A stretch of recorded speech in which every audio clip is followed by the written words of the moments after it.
ทางเพื่อสะดอกเคราะห์ขอให้เจ้าที่เจ้าทางได้โปรดอนุเคราะห์แก่ข้าพเจ้าด้วยเถิดเอาก้าวเข้ามาเลยเดี๋ยวบันไดก้าวเข้ามาเลยปัจจัยวางไว้นอนหงายครับปัจจัยพนมมือดอกไม้เนี่ยหน้าอกหลับตาอธิษฐานเอาสิ่งไม่ดีนะออกจากตัวเราไปเราตาย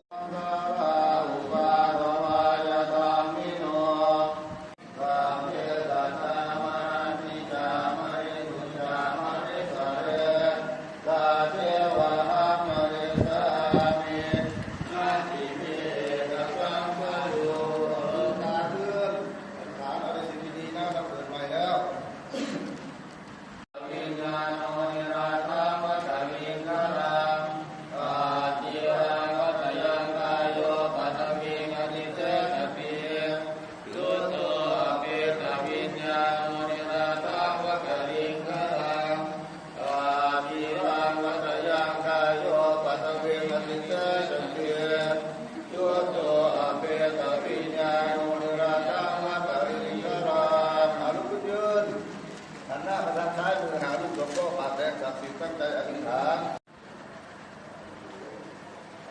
สิบเก้าลงข้างหน้าเดินไปท้ายลงมาต้นไม้ท้ายลงมาเดินต่อไปดีกว่าไม่ยอมกลับต่อไปดีกว่าไม่ยอมมาเราไม่เสียงต่อชะตาชีวิตของข้าพเจ้าในวันนี้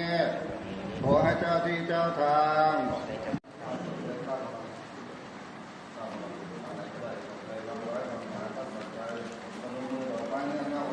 หลับตาอธิษฐานเอาสิ่งดีๆนั้นออกจากตัวเราไปเราตายแล้วอาชีพต่อไปโรชาเทียนเดชะโอปาทานโอตุเต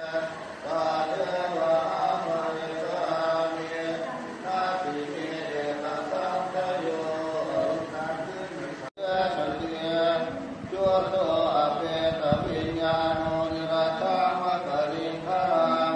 อาทิรังลัตยังกายโยปัตติยติเตสัตเย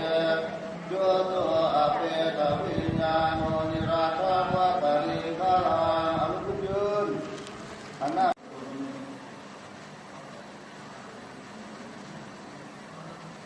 ที่เราพยายามที่จะพลังสิ่งอายุการบรรลุจากตัวตนที่เป็นที่เพราะที่รู้เพื่อนเพราะเกิดโดยการเพราะวันโดยหายน้ำดับไปวิวัชเยรักันตุ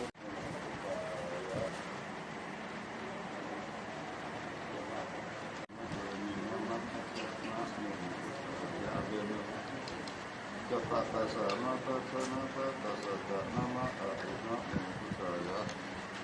สาธุพุทธังประสิทธิมีธัมมังประสิทธิมีสังฆังประสิทธิมีนามาปะตานะโมพุทธายะ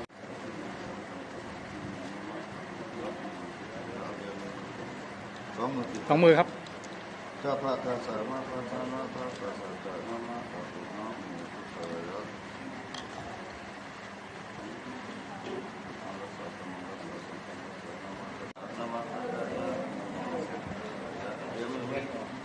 สองมือที่จะปะตาสามาตาสนาตาตาสัจจะนามาอะอุณะโมพุทธายะอะระหังสหะโตยังวะลังนะโมพุทธายะจะปะตาสามาตาสนาตาตาสัจจะนามาอะอุณะโมพุทธายะเบี้ยมือมาสองมือทุกข์ทุกข์อรหังสัจจะอุปาทสะมุมัง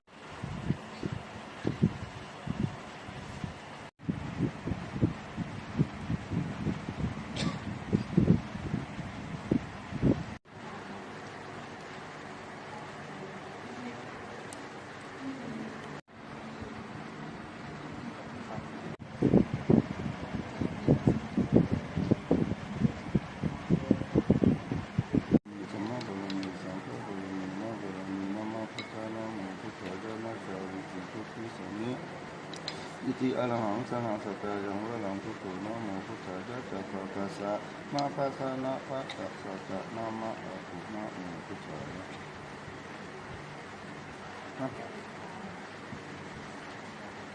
อุปาทสะมุมา